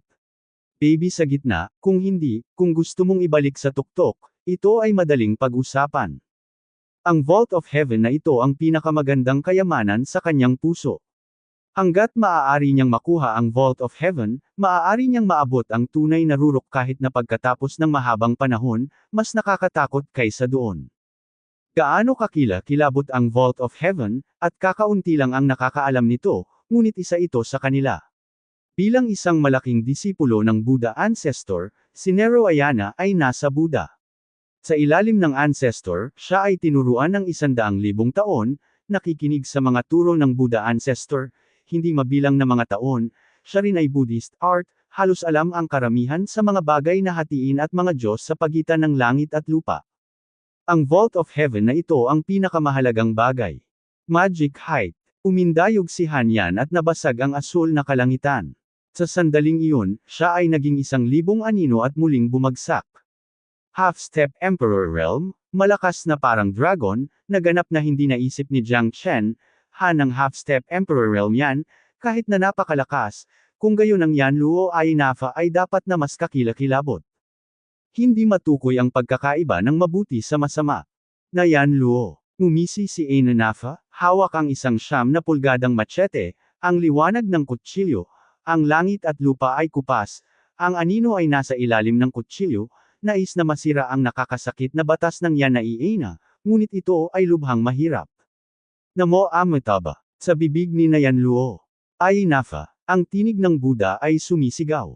Para kay Han Yan, ang pamamaraan ng Buddha ay ang pinakamalaking pagpigil laban sa kanya. Ang anino ng araw ni Han Yan ay tuluyan ng nasira ni Na. Ang paraan ng enamel ay pinigilan, at walang puwang para sa pagbabalik. Isinilang si Kowloon. Hawak ng Ancestral Dragon Emperor ang Ancestral Dragon Pagoda, na bumababa mula sa langit, ang momentum ng Kowloon, na nagwawalis kay Chiang Tian, hinahayaan ang pagbabago ng ekspresyon ni Yanuyana Ayana. Even Ancestral Dragon Emperor andito rin, it's really a gathering of talents, but those guys are dead, what are you still live? Haha. Nayan Luo. Umiling si Ayinafa at tumawa, muling nagbago ang ilaw ng kutsilyo, at binago ni Chang Hong ang trajectory sa itaas ng kawalan. Siyam na Mad Dragon ang isinilang, kaya hindi nang ahas si Yano Luo na magpabe, gumalaw ang kutsilyo, at nabasag ang kawalan. Ang Ancestral Dragon Pagoda ay nagkawatak-watek. Ang Ancestral Dragon Emperor ay marangal din. Sa lakas niya ngayon, hindi niya na nagawang paikutan ng tubig at umikot. Pagkatapos lamang masira ni Jiang Chen ang Emperor Realm, nagawa niyang muling hubugin ang Golden Body. Upang maibalik ang tugatog, tinatayang nasa malapit lang ito. Ngunit sa ngayon, alang-alang sa kasalukuyan, kailangan ng malagpasan ang pag-atake ni Nathan Ayana, kung hindi, hindi sila makakaligtas. Pakikipaglaban sa Heavenly Astral. Hinawakan ni Long Shisan ang walang katulad na Divine Stick, dinurog ito at dinurog, ngunit hindi pa rin mapantayan ang Yana Ayana. Kung ikukumpara kay Gailing, isang sulyap lang ang laban mo sa Heavenly Astral. Upang hindi mabigyan ng kahihiyan ng iyong ama, pumunta ka sa impyerno. Nayan Luo. Hawak ni Ayinafa ang kutsilyo sa magkabilang kamay, anino ng kutsilyo, na punit ang espasyo, walang makakalaban nito. Ang ikatlong print, Heavenly Seal. Ang kamay ni Jiang Chen ay nakaprint at nakaprint sa isang kamay. Ito ay ang selyo na siya ay naubos ang kanyang buhay, at siya ay condensed. Ang ikatlong selyo ng Heavenly Seal ay bumaba mula sa langit, ang kapangyarihan ng Dao Accumulation, ay nakakubli sa kalangitan, si Jiang Chen ay nagsumite ng lahat ng kanyang pagsisikap, at iyon ang kanyang huling pag-asa. Sa ilalim ng magkasanib na pagsisikap ng maraming eksperto, si Nathan Ayana ay isa ring pagpapahayag ng pagpapahayag. Ang Heavenly Seal ni Jiang Chen ay may kung gaano kakilakilabot, ito ay walang sabi-sabi. Heavenly Seal, na siyang kapangyarihan ng lahat ng Dao Accumulation ni Jiang Chen, ay naglabas ng maraming Dao Accumulation Essence sa kanyang katawan. Halos hindi na ito kayang suportahan ng katawan ni Jiang Chen. Ang print na ito ay sapilitang ipinapakita. Kahit sa kanya, hindi ko alam kung gagana, although hindi pa mature enough, pero wala siyang ibang paraan. Isang selyo, na bumababa mula sa langit, ang higanteng palad ng Vault of Heaven, na direktang nahulog sa relic ng sinaunang lungsod, na Yan Luo. Dobleng anino ng kutsilyo, natatakpan, ngunit naging mga piraso ng sinag ng liwanag na mga fragment, boses katsa, napakawalang kapantay ang crispness, kahit anino ng kanyang kutsilyo, ay ganap na nasira. Sa ilalim ng lupa, sa itaas ng sinaunang lungsod, isang malaking handprint ang malalim na nahuhulog dito. Isang magandang Heavenly Seal. Isang magandang kapangyarihan ng Dao Accumulation. Nayan Luo. Ayinafa clenched his teeth and exhausted everything. Sa wakas ay hinaranggan niya ang print, ngunit ang kanyang lakas ay 10 na, at isang dugo ang bumulwak. Namutla ang mukha niya at umalis. Patuloy na nanginginig, nagulat siya ng isang lalaki mula sa gitnang yugto ng God's Sovereign Realm at labis na nasugatan. Ang isang iyon, ang pagkawasak, ang kapangyarihan ng Dao Accumulation, ay binabaligtad ang Scorpio. Kung ang lakas ni Jiang Chen ay mas malakas, marahil siya ay maubos ang puwersa ng buhay, nabibitay ang buhay. Kahit na malakas ka, ngunit hindi mo ako pinatay, namamatay ka pa rin. Walang pakialam na sinabi ni Nathan Ayinafa, alam ng lahat na sa wakas ay sisimula na silang patayin ng taong ito. Ngunit sa sandaling ito, malaki ang pinagbago ng langit at lupa. Hindi ko na hinintayan yan. Natapos si Ayinafa, sa likod ni Jiang Chen at ng iba pa, may malalim na kailaliman, sa palad lang niya. Sa ibaba ng sinaunang lungsod. Lumitaw ang lagusan ng 6 na rainbow light sa harap ng lahat. Sa sandaling iyon, ang Ancestral Dragon Emperor at Nayan Ayana, ngunit ang kanilang mga mukha ay kapansin-pansing nagbago, at sinabi nila. Ito ang pinto sa impyerno, 6 na samsara. Ang pintuan ng impyerno, 6 na samsara.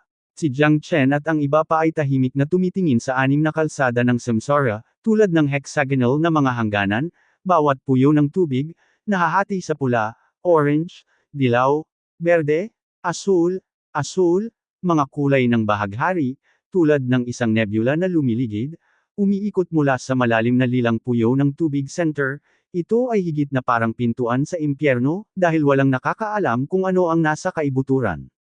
Ang alamat na Nine Netherworld God ay may kapangyarihang kontrolin ang 6 na samsara, lumalabas na lahat ay totoo. Sinabi ng Ancestral Dragon Emperor na walang kapantay. 6 na samsara, nahahati sa Heavenly Tao, Humanity, Ashura Road, Animal Road, Hungry Ghost Road, Hell Road. 6 na samsara ay simbolo ng pag-ikot ng buhay, ay bilyong taon na ang nakalilipas, langit at lupa ang lahat ay palaging. Ngunit pagkatapos ng langit at lupang malaking kapigatian, ang tinatawag na 600, ngunit naglaho sa bet na langit at lupa, ang tinatawag na korte ng Diyos, ay bumagsak, ang tinatawag na Buddha, ay nawala, ang tinatawag na impyerno, ay walang paraan upang mahanap. Ang 6 na samsara ay simbolo ng buhay at kamatayan. Ang lahat ay mamamatay, magkakaroon ng samsara, o muling ipanganak, o mawawala sa pagitan ng langit at lupa. Ang tunay na 6 na samsara, hindi ang 9 na Netherworld God ang maaaring kontrolin, ngunit kontrolin ako. Ang kamay ng Buddha, ang Netherworld, bagamat makapangyarihan, ngunit kasama ang dating Buddha, ay hindi dapat banggitin. Walang pakialam na sabi ni Nathan Ainefa, kahit ang Ancestral Dragon Emperor ay hindi maitatanggi, dahil totoo nga ang sinabi niya. Noong unang panahon, ito ay ang pagkakaroon ng isang magandang korte, maging ang dakilang emperador na si Dong Huang Tai. Ang mga gobernador ng mga korte ay hindi maihahambing sa Budismo. Ang Budismo at ang mga korte ay independente sa isa't isa. Sila rin ay mga dalubhasa tulad ng mga ulap, ngunit ang Buddha ay nananatili hanggang sa wakas, kahit na ang huling resulta ay maaaring hindi mas mahusay kaysa sa hukuman. Ngunit nakakatakot at makapangyarihan, ngunit walang duda. Sa kasamaang palad, itong 6 na samsara, hindi ka makakatakas dito, dahil kailangan mong mamatay lahat. Wala kang reincarnation para kay samsara. Mula sa araw na gumuho ang langit na Tao, ang langit at lupang malaking kapigatian, ang 6 na samsara sa mundo ay wala, mas matagal doon. Ang tingin ni Nathan Ayana kay Jiang Chen at ang iba, nanunuya, ay nagsabi na ang kanilang buhay ay nasa kanilang mga kamay. Itong 6 na samsara ay imposibleng makapasok. Itong 6 na samsara, dead end lang ba talaga? Tumingin si Jiang Chen sa Ancestral Dragon Emperor, nag-aapoy ang tingin. Bumantong hininga ang Ancestral Dragon Emperor at mariing tumango. Ang 6 na samsara ay dating kontrolado ni Boss Ong. Ito ang muling pagkakatawang tao ng 6 na samsara. Ang simula ng buhay at ang simula ng buhay. Ngayon ang langit at lupa ay lubhang nagbago. Ang Buddha ay patay na. Ang dulo ng 6 na samsara, walang nakakaalam kung nasaan ito, kapag ito ay pumasok sa 6 na samsara. Ang ating katapusan, hindi natin alam kung ano ang mangyayari, marahil isa pang piraso ng langit at lupa. Siguro kailangan nating magsimula sa simula, o baka ito ang pasukan sa impyerno. Hindi sigurado ang Ancestral Dragon Emperor, kung ano ang may dudulot sa kanila ng tinatawag na six-way samsara.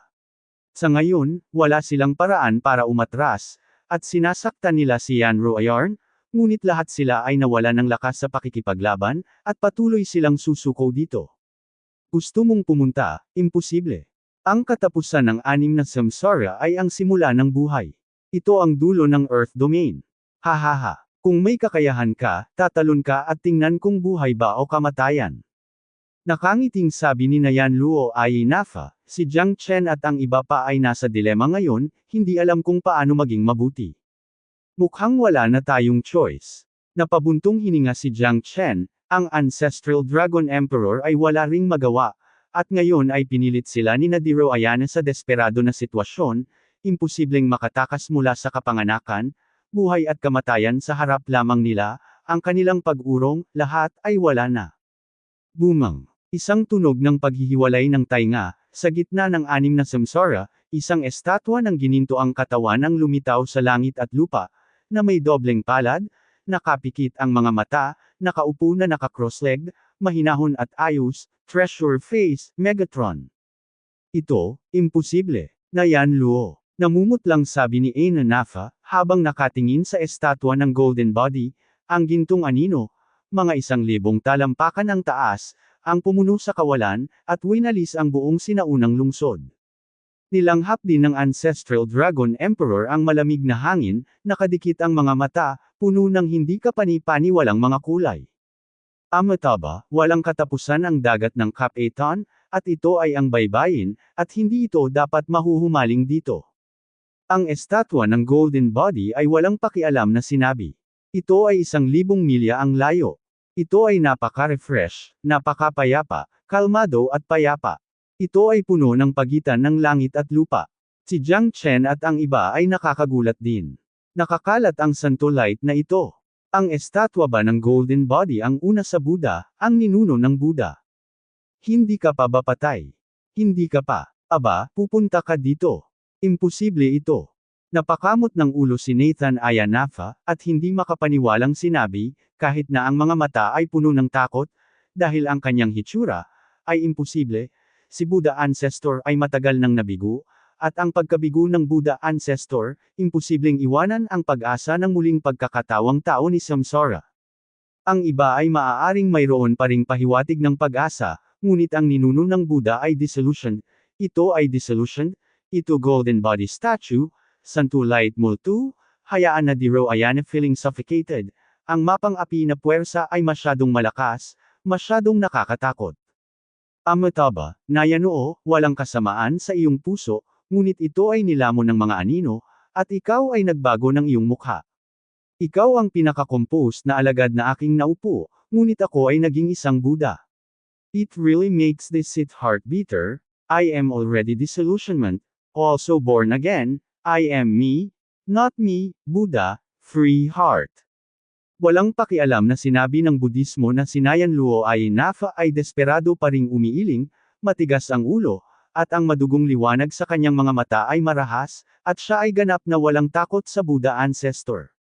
Isa kang malaking sinungaling, sino ka, hindi ka talaga Buddha Ancestor. Nyan Luo. Napasigaw si Ayanafa at Natamba, ngunit hindi makalapit sa gintong liwanag na multo ng Buddha Ancestor, at kalaunan ay bumagsak si Yano Ayanafa sa lupa na may blangkong mukha.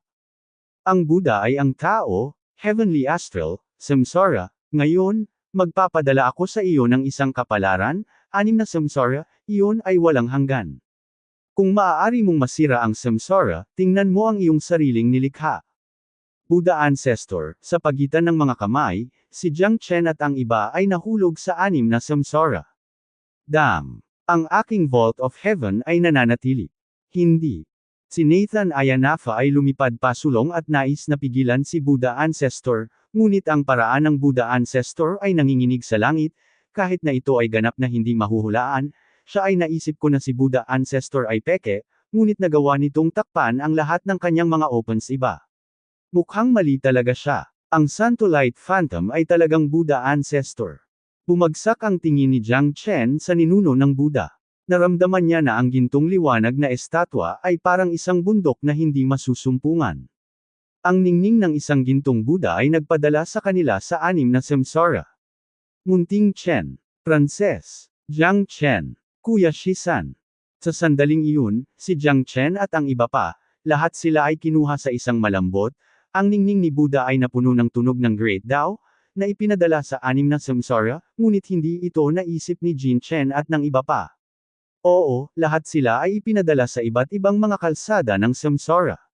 Si Long Shisan ay ipinadala sa Ashura Road, ang pulang kulay na samsara na daanan, at si Long Shisan ay unti-unting nalunod dito, nawala sa lilang samsara, at hindi na makita ni Jiang Chen ang anino ni Long Shisan. Ang Big Yellow ay ipinadala sa kalsada ng hayop. Sa sandaling iyon, ang Big Yellow ay hindi rin makapaniwala, nanginginig at sumigaw. Buddha Ancestor Old Child, hindi ko tinatanggap, pinapunta mo ako sa kalsada ng hayop, ano ang nangyayari, si Laozi ay maaaring maging isang magandang bagay sa susunod na buhay. Maging isang Jade Tree. Unti-unting nawala ang boses ni Big Yellow, unti-unting nawala ang figure ni Hanyan sa daan ni Samsara, at tumuntong siya sa impyerno. Jiang Chen, ayaw kong mahiwalay sa iyo. Luha si Lingyun at ang iba pa, lahat ng kanilang mga babae, lahat ay nahulog sa gutom na Ghost Road. Lingyun, Long Yinger, Yar, Lan Lingji at Bai Yun, lahat.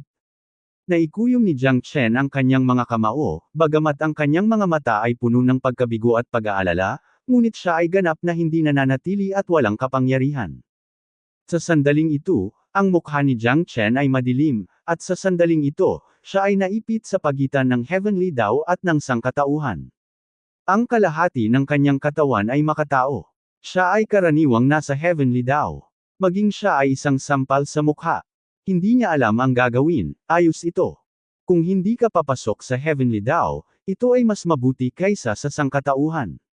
Alin ang dapat mong ilagay? Tumingin si Buddha Ancestor kay Jiang Chen at Bam Ulong, Saint Light Phantom, na unti-unting nawawala. Naiintindihan ko, hindi ka Buddha, ikaw lang ang huling magandang alaala ni Shakyamuni. Nayan Luo. Asul at berde ang mukha ni Aina Nafa, sumigaw siya. Hindi ako napupunta sa impyerno, sino ang napupunta sa impyerno? Walang anuman sa mundo, at ang pangkaraniwan ay pansariling interes. Isang araw, mauunawaan mo, Nayan Luo. Kung hindi mo alam, walang katapusan ang dagat, at babalik ka. Sa sandaling iyon, sa wakas ay nawala ang boses ni Buddha Ancestor, at tumili si Yan Luo Ainafa, na ikinagulat ng Vault of Heaven, at ang mga mata ay sobrang pula. Maikli, ikaw bastard, kahit mamatay ka, hindi mo ako pakakawalan, Vault of Heaven ko. Ang aking Vault of Heaven ay isang butil. Hanggat makukuha ko ang Vault of Heaven, ito na ang Heaven and Earth, hindi ba libre para sa akin? Sakyamuni, galit ako sa iyo. Nang mawala si Buddha Ancestor, napagtanto niya na iyon na lamang ang huling magandang ideya ni Shakyamuni. Nadismaya na siya at hindi na maipanganak muli. Kaya't siya ang kanyang huling mabuting naisip at siya pa nga ang lumabas. Ang lahat ng mga plano ay nagulo. Ang Panginoon ng anim na samsara ay ang hari ng lupa, ngunit ang hari ng lupa ay bumagsak na. Hindi makontrol ng Nine Netherworld ang anim na samsara. Sino ba talaga ang makakakontrol sa anim na samsara? Sino ito? Ang huling kabutihan ng Sakyamuni. Basahin. Anong klaseng pag-iral siya? Si Jiang Chen ay puno ng pagdududa. Sa sandaling iyon, sa wakas ay pumasok siya sa anim na samsara. Gayunpaman, si Jiang Chen ay lubos na malinaw na ang anim na kalsadang kanyang kinaroroonan ay hindi makalangit na daw, at hindi rin makatao. Pero anim na samsara ang pinasok niya. Pakiramdam ni Jiang Chen ay nasa kaguluhan siya. Hindi niya alam kung siya ay pumapasok sa Heavenly Dao o sangkatauhan, ngunit wala siyang mahanap na anumang labasan. Sa pagitan ng anim na samsara, biglang itinaas ni Jiang Chen ang ulo, at nalaman niyang nakikita niya sina Long Shisan at Big Yellow at ang iba pa. Lahat sila ay nasa anim na samsara, patuloy na umiikot, ngunit anuman ang mangyari. Sumisigaw, wala silang maririnig na tunog. Sa anim na sinag ng liwanag, tiningnan ito ni Jiang Chen at talagang napagtanto niyang wala siya sa alinman sa anim na kalsada. Ibig sabihin, para na siyang outsider, sa labas ng anim na samsara. Long Shisan, Big Yellow, Han Yan, Lingyo nasa anim na samsara pa rin sila. Ang titig ni Jiang Chen ay parang tanglaw, at sa pagitan ng anim na samsara, na nakatingin sa kanyang walang katapusang kaguluhan, mayroong isang liwanag at anino na bumabalot sa lahat at nawawala, ngunit siya ay nasa anim na samsara. Si Jiang Chen ay kabilang sa kanila, pakiramdam niya ay patuloy na lumalago ang kanyang lakas, ngunit ang higit na nakakagulat sa kanya ay ang kanyang kapangyarihan sa Dao accumulation ay lubos na napabuti. Ang anim na samsara ay puno ng hindi alam. Ang lahat, tulad ng nebula sa kaguluhan, ay hindi alam ni Jiang Chen kung nasaan siya at kung nasaan siya. Gayunpaman, ang kanyang Heaven Domination Dao, sa oras na ito, ay talagang naramdaman ang pagbabago. Mula sa unang stream, ito ay tila naging isang stream, ang uri ng qualitative leap, Jiang Chen ay hindi kailanman nagkaroon ng bago. Hindi alam ni Jiang Chen kung gaano siya katagal na natili rito, ngunit ang mga marka ng dragon ng kanyang katawan ay patuloy na lumalaki. 601,100,000 strips, 600,200,000 strips, 600,300,000 strips, hanggang sa 704,100,000 strips, unti-unti silang tumigil. Bumaba ka. Sa sandaling ito, ang lakas ni Jiang Chen sa wakas ay umabot sa God's Sovereign Realm sa huling yugto, na isang lumilipad na kalangitan. Hindi rin inaasahan ng Ancestral Dragon Emperor na si Jiang Chen ay nasa 6 na samsara at mararamdaman ang Great Dao. Pagkatapos ng labanang ito, walang alinlangan ang kanyang lakas na sumulong ng paunti-unti, at ang kanyang kapangyarihan ng Dao accumulation ay abnormal ding nakakatakot. Nang buksan ni Jiang Chen ang ika-74 na palapag ng Ancestral Dragon Pagoda, natuklasan niya ang ika-4 na selyo ng Heavenly Seal Zuan Heavenly Seal. Magandang nakakatakot na tinta. Ang puso ni Jiang Chen ay natigilan. Sa kanyang kasalukuyang kapangyarihan ng Dao accumulation, tila hindi niya maipakita ang ika-4 na selyo. Kahit na ang pangatlong selyo, ang Heavenly Seal, ay medyo mahirap at hindi ganap na makontrol. Gusto niyang gamitin ang ika-4 na letra, Heavenly Seal. Kung gayon ang kanyang kapangyarihan ng Dao accumulation ay dapat na isang bagong antas. Ito ay talagang isang magandang bagay, maaari mong makuha ang set ng Heavenly Seal na ito, maaari itong ituring na isang malaking nilikha. Taos-pusong sinabi ng Ancestral Dragon Emperor na ang lakas ni Jiang Chen ay isa pang tagumpay. Siya rin ay labis na nasisiyahan. Ngayon, si Jiang Chen, kasama ang kanyang Heavenly Seal, kahit man lang ang unang 3 seal, kahit nasa ilalim ng Emperor Realm, walang kalaban. Gayunpaman, hindi magseselo si Jiang Chen kung makatagpo niyang muli si Yanluo Nafa. Ngayong bumuti na ang lakas, tumaas ang lakas ng kanyang Dao accumulation, at tiyak na magiging mas kakilakilabot ang kapangyarihan ng Heavenly Seal. Kahit ngayon, hindi mo talaga maipapakita ang kapangyarihan ng Heavenly Seal. Ang mga salita ng Ancestral Dragon Emperor ay lalong nagpagulat kay Jiang Chen at hindi naiwasang magtanong. Itong Ancestral Dragon Pagoda ba, hindi mo alam? Itong Heavenly Seal, hindi ba dapat mo itong likhain? Ang mga salita ni Jiang Chen ay nagpatahimik sandali ng Ancestral Dragon Emperor. Alam ng Ancestral Dragon Emperor na ang kasalukuyang Jiang Chen, bagamat hindi niya kayang iling ang tunay na eksperto sa Emperor Realm, ay sapat na ang lakas, kahit papaano ay walang karibal sa ilalim ng Emperor Realm. Ngayon, siguro oras na para sabihin sa iyo ang totoong sikreto ng Ancestral Dragon Pagoda.